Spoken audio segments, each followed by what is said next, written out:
Welcome to the HSP and Neurodivergent podcast. If you've been a listener for a while, you've probably noticed that I have changed the title of our podcast, and there's lots of reasons for that, so I'll go into some of that. I'm Julie Bjelland, and I am an autistic HSP psychotherapist specializing in high sensitivity and late diagnosed autism, especially in women. We've been learning a lot about some of the things that makes us understand autism better. So I want to talk about that today because I know a lot of you have been asking me questions about this and can we know some of the differences. I've actually gone through and changed my sensitivity quiz to update some of the differences, and I've also created a new autism quiz to help understand some of the differences as well. We've all been following some of Elaine Aron's work about high sensitivity, that she really came up with that highly sensitive person HSP name. But that was back in the 90s. And now we have a new understanding that many of us that thought we were highly sensitive are actually autistic. And I am one of those people. We've talked about that a little bit on previous episode. And there's a lot to share about that, about why it's important to understand the differences, how life-changing it's been for autistic women, especially who have gone undiagnosed, misdiagnosed, not understanding what their experience is in the world, feeling really different and flawed in lots of ways. And we've seen that through understanding this piece, this additional puzzle piece, of what we're understanding now about autism. We understand that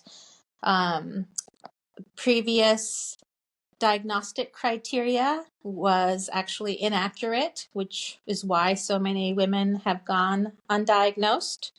There's some estimates that say up to 80% of adult women who are autistic have gone undiagnosed.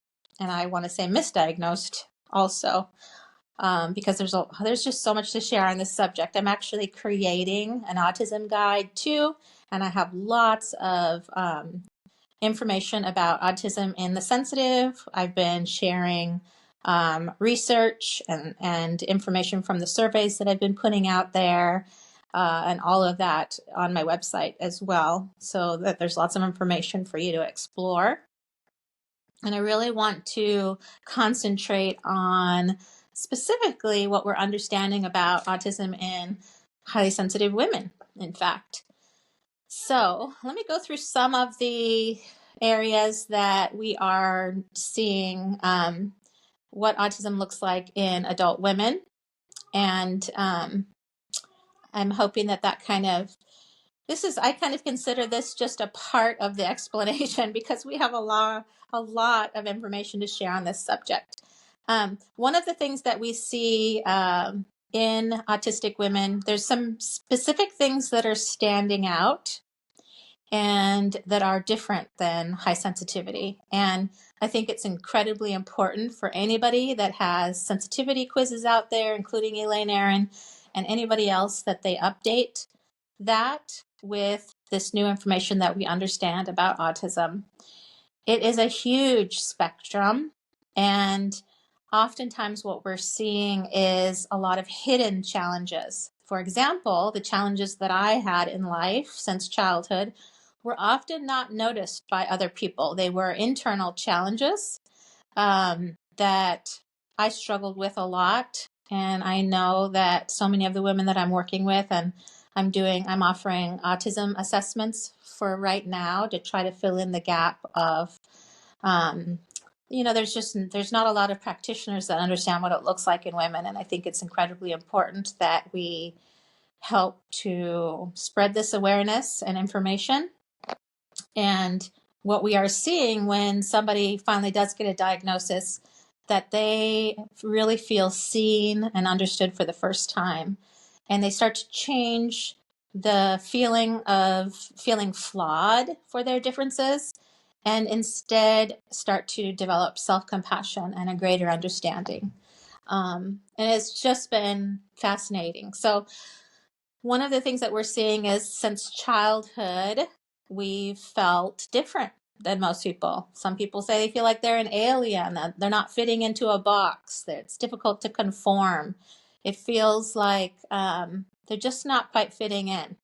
And women tend to be really good at masking, or camouflage behavior, which means that we can pass as neurotypical, meaning you might not notice that we are autistic. It's not something that you necessarily see on the outside. And some of the previous diagnostic criteria really focused a lot on external things, which is different than what we're seeing in women. And also, it was biased and really based on white boys. So there's huge issues with the criteria out there that we really need to change to understand this better. Another thing we're seeing in autistic women is this feeling of really wanting meaningful connections with just a few people, maybe one or two. So maybe just one or two good friends. That tends to be what I have energy for. And I like much deeper connections. So my close connections are very connected and close. And so that depth of connection is important to us. And we don't find it satisfying at all to have kind of small talk or surface level relationships or conversations. There is a deep need for solitude, for alone time. Now, a lot of highly sensitive people feel this way, but for an autistic highly sensitive person, it is really crucial. It is a medical necessity. We have to have alone time. It is a chance for us to reduce our overstimulation that we experience in the world. And another thing to point out here is that most of our difficulties and challenges come from the world not being set up for us, not because there's something wrong with us. And I think that is really crucial to understand. We also see that if there is not enough alone time to really rest and recover, and when I say alone time, I mean we really need to be alone. Having somebody else in the room with us is not alone. We can feel the energy of other people. We're impacted by that a lot. So alone means alone. And we generally, let me rephrase that. We love our alone time. It is something that we treasure. We generally get to dive into things that are of interest to us, whether we're learning about something. A lot of us tend to be researchers. One of the amazing things about an autistic brain is that we can take in enormous amounts of information in a short period of time. So a lot of us are researchers, meaning we love to learn about things and we're constantly learning. We're seeing that you may have heard autistic people have special interests. And, let's get rid of some of the stereotypes about that.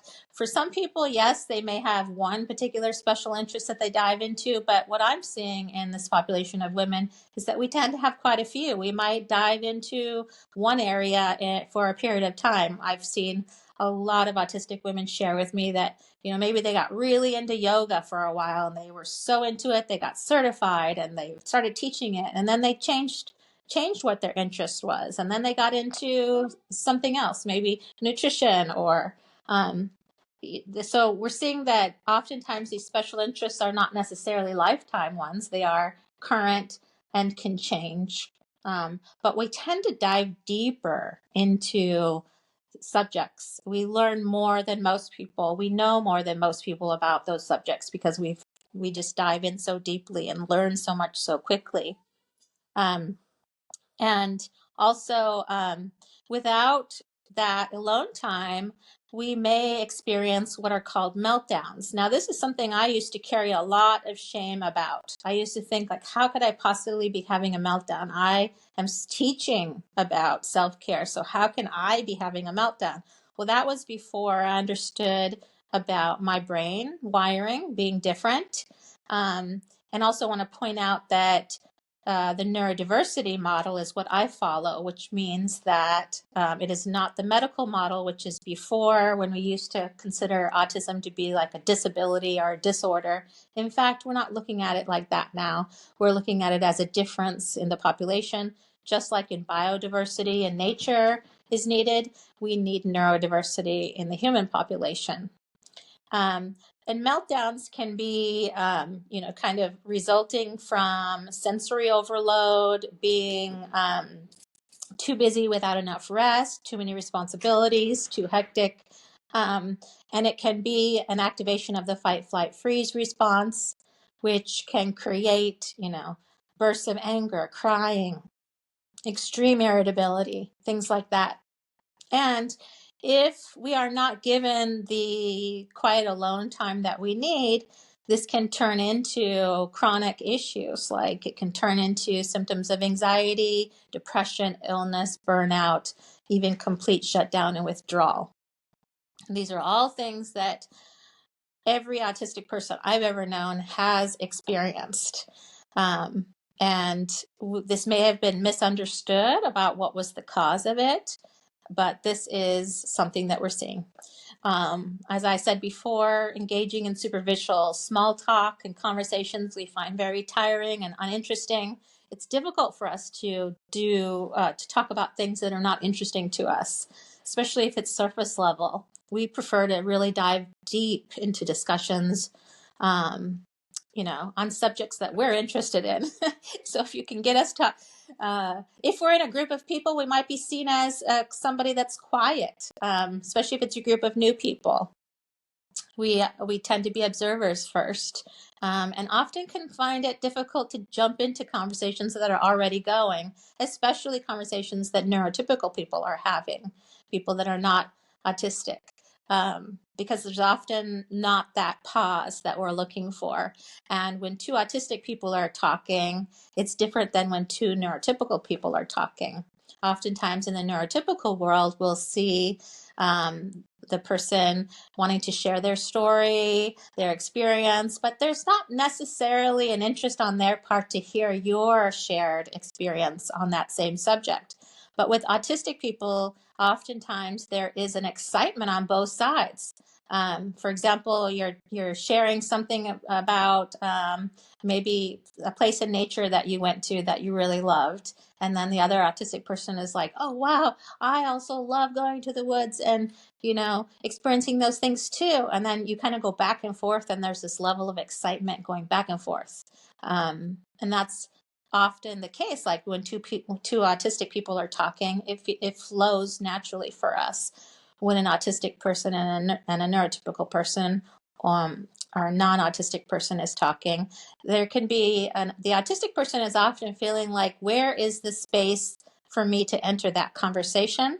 So there can be difficulties in entering conversations and even leaving conversations with neurotypical people. Oftentimes that makes us feel weird and different. And after we get to understand ourselves better, we change those narratives. So socializing with new people can often make us feel anxious, out of place, wondering if we're, quote, doing it right.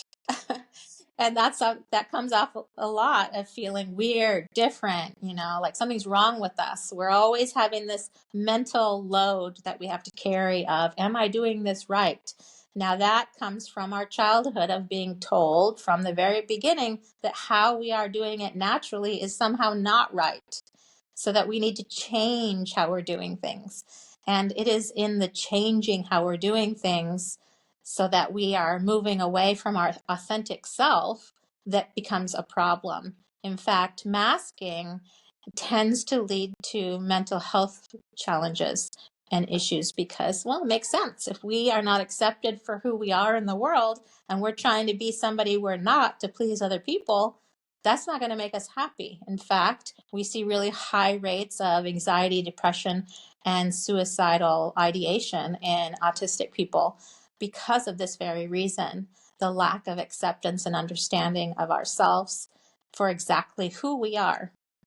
And it's important that we work on that, on as a society of accepting that everybody is different. And in fact, we want everybody to be different. We don't want everybody to be the same. Um, we have heightened sensitivity across several senses. A quick note about this, because I work in the highly sensitive autistic population, I am seeing this, but there is actually a flip side where there is, the hypersensitivity versus lacking sensitivity in certain areas across different senses. But I'm specifically talking about the highly sensitive autistic population.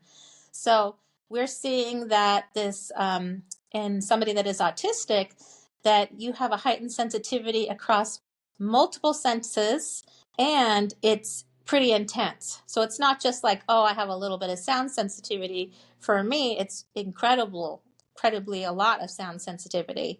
Having to hear garden equipment, lawnmowers, blowers, all these things is incredibly challenging.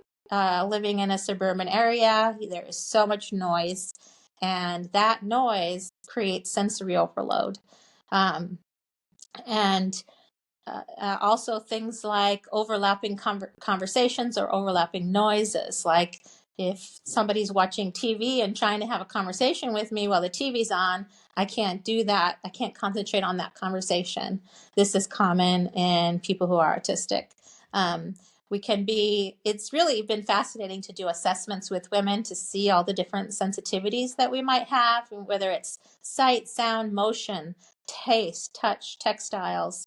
Oftentimes there's like that one thing that's like a little different. Like I've heard different things about, like somebody doesn't like to have certain things, certain textures that they eat, or even different kinds of fabrics.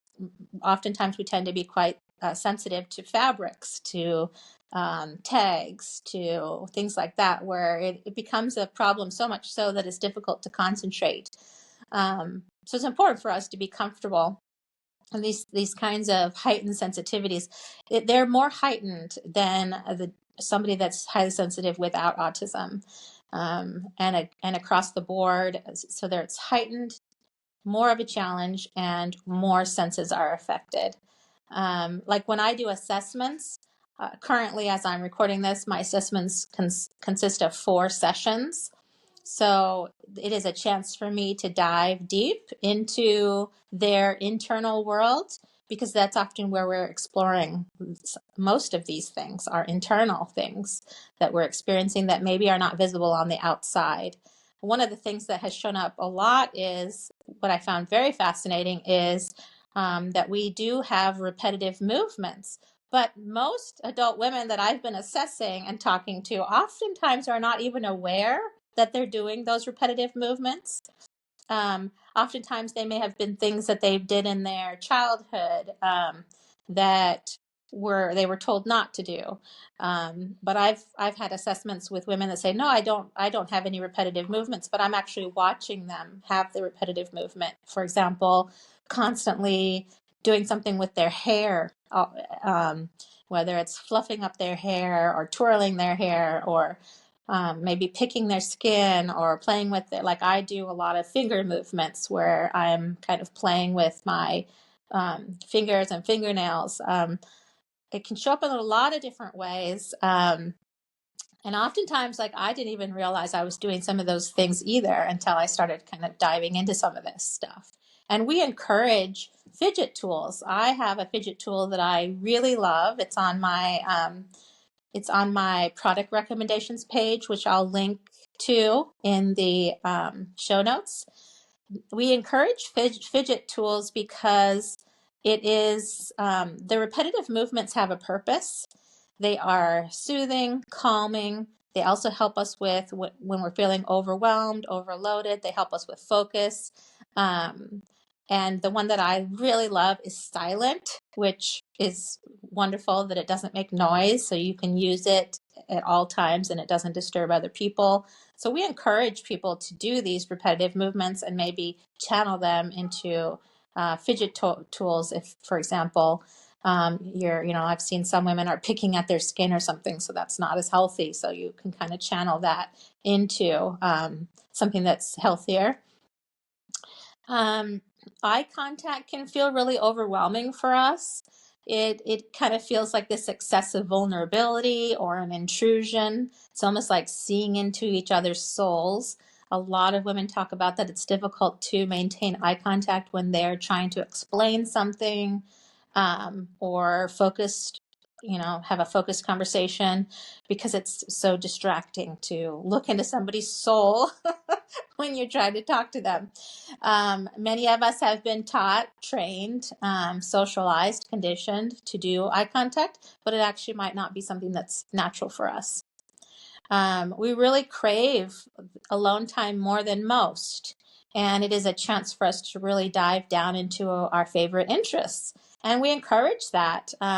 In fact, most autistic people really cherish the freedom of being able to spend the day exactly as you want without demands from other people, being able to do what you want. We even encourage autistic people who are, if you're having a lot of stress, to actually engage in your special interest.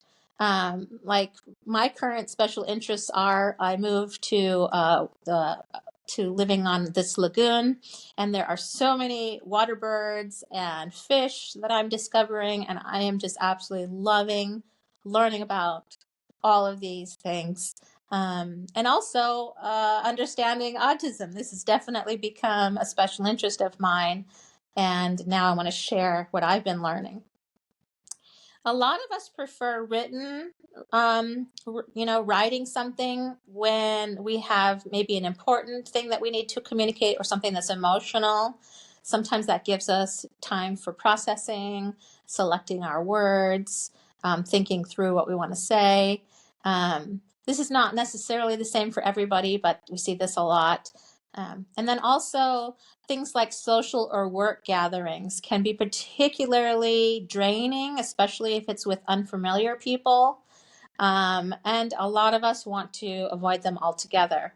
And, we might think there's something wrong with us that we feel this way, but social gatherings with new people, especially if it's just a mingling situation where you're not there for like a lecture or something, but you're just there to mingle. That's something that's usually not something we enjoy. Having to mingle, do small talk with a bunch of people that we don't know can be very draining. Also, things like sudden alterations in plans, like plans are changing last minute, that can provoke a lot of intense stress for us, because we have to plan out our energy. Many of you may have heard of the spoon theory, where you have a certain number of spoons that represent energy for the day, and when those spoons are gone, they're gone, and there's no more energy, and that usually turns into shutdown mode, burnout mode, especially if we're pushing a lot. And so we need to plan out how much energy, how many spoons we're going to need for something in particular. And if that changes, it can kind of knock us off a little bit and create quite a bit of stress.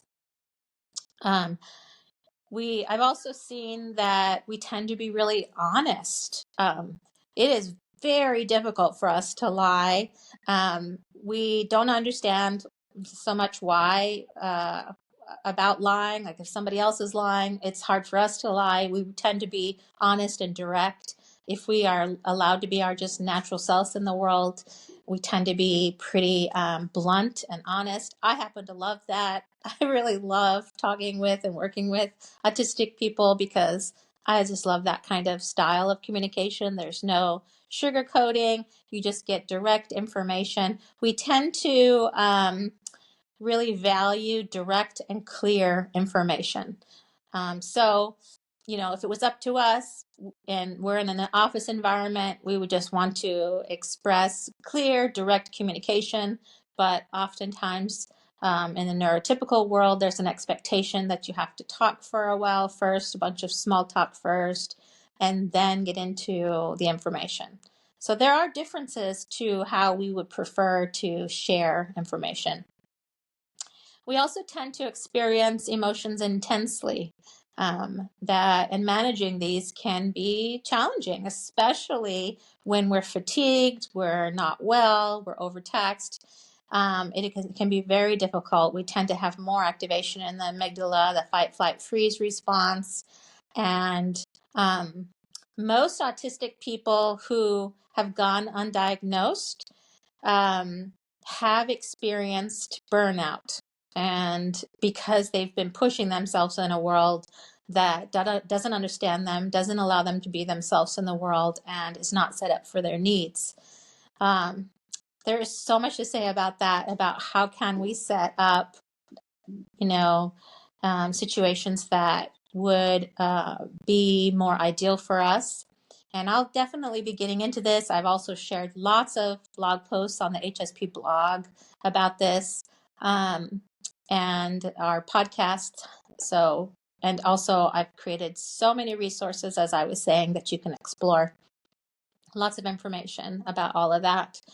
So, I think in some of the similarities, so what I was naming were some of the things that are standing out as autistic. These things, if you happen to really relate to a lot of the things that I've said, you might want to come and do my free autism quiz, and then learn a little bit more. I mean, if you're really relating to what I'm saying, then this is an opportunity for you to get to know yourself. I have gotten such beautiful messages from listeners and readers of my blog and those in my community that what I've been sharing about autism has been life-changing for them. I know it's been life-changing for me, and I really love hearing from you about how this has impacted you and supported you in your life. And really, it becomes almost like there are stages I have found that we go through when we learn that we are actually autistic. Some of those stages might include grief. There's a period of feeling like, wow, I wish I had had this information sooner. I've certainly felt that in my own life, in my past relationships. I've thought about, wow, if I had only known some of this about myself, I would have known how to support myself. I could have that could have helped my partner know how to support me, how to set my life up in ways that would have supported me better, set my life up in ways that could have helped me express my needs better, gotten my needs met better, all these kinds of things. So sometimes there's that feeling of grief and sadness. It's kind of like, wow, if I had only known. I had all these hidden challenges. And many women talk about how they've hid so many of these challenges out of shame. And I felt the same way. I hid a lot of my challenges out of shame. And I did that back from childhood because I was taught to be ashamed about my experiences. And most of us have been. We're being forced to be in some kind of box that we don't fit in. And that's been taught to us with our child brain. So to go through this now with your adult brain changes the narrative of your life. You end up really reframing your experiences in life. You look at your life in a totally different lens, and then there becomes a feeling of relief. Relief that there is not something wrong with you, that there is some explanation for your challenges, that there are other people that share the same challenges that you do. Things like having people to your house. I've always found that difficult to have people, especially if I don't know them, come to my house. And I found it very exhausting to have people stay with me. And I used to feel really ashamed about that and think, oh my gosh, there's something wrong with me that I get this tired. But now I understand myself and know why it's happening. And it becomes like this liberated feeling it's like liberation, freedom to release feelings of being flawed and turn those into feelings of self-compassion. I have to say, I've been working on self-compassion for many years, but it wasn't until my autism diagnosis that I truly felt self-compassion and self-love on such a deep level. And it has been life-changing.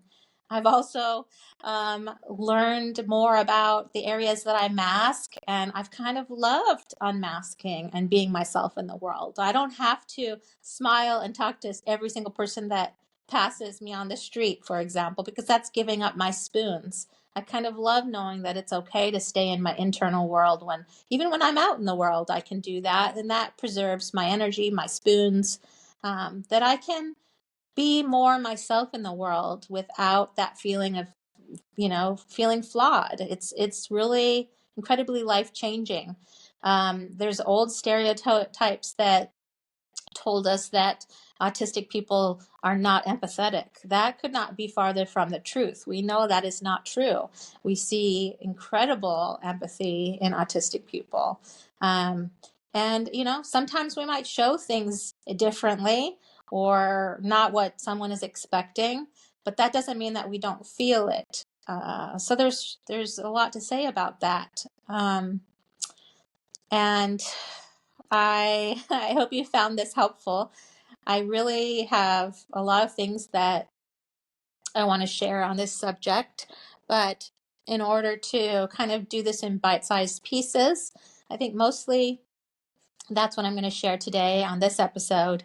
And I would really encourage you to come to my website. Also, I want to mention we are in the process of creating a children's book series featuring my sweet and sensitive dog, Nico. And some of you have seen videos and photos of him. But I'm super excited. We got an amazing illustrator who's an HSP, and she has this ability to bring the characters to life. And what we're excited about is that these books are going to teach children acceptance and celebration of differences, and even give parents, each book we want to give parents some kind of supportive ways to that will support their children, and hopefully we spread empathy one page at a time. And so keep an eye out for that. We'll be sharing that soon. And the character is Juju is going to be based on me and myself as a child, who is Nico's best friend. And we have all these adorable characters, and each character is going to represent kind of a different piece of sensitivity and what we understand about autism and things like that. So I would encourage you guys to go to my website, sensitiveconnection.com. In the menu, you will see all the information about autism that I've been putting out there. I have surveys and results from surveys, research, information about the differences and similarities. And I have a support group for autistic women inside my sensitive empowerment community that I really highly encourage you to join if you think you are autistic or you have been diagnosed. You don't actually have to be diagnosed to join it, because a lot of women are still deciding if they want the diagnosis or if just a self-diagnosis is enough. And that varies across. For me, it was something that became important because I wanted to understand myself on a bigger level, and my own journey of self-discovery kind of led me to that. And now offering assessments for women in California, and also consultations globally to share my expertise in this area. And again, my autism guide will be coming out soon. So make sure you're signed up for my newsletter to receive that information when it comes out. I put out a newsletter every week. Sometimes I send a couple a week with lots of information, things that I've written, talked about, things that are going to be interesting to the highly sensitive population as well as the autistic population. So thanks for being with me today. Please know that you can come to the show notes. You can go to hsppodcast.com and see the show notes.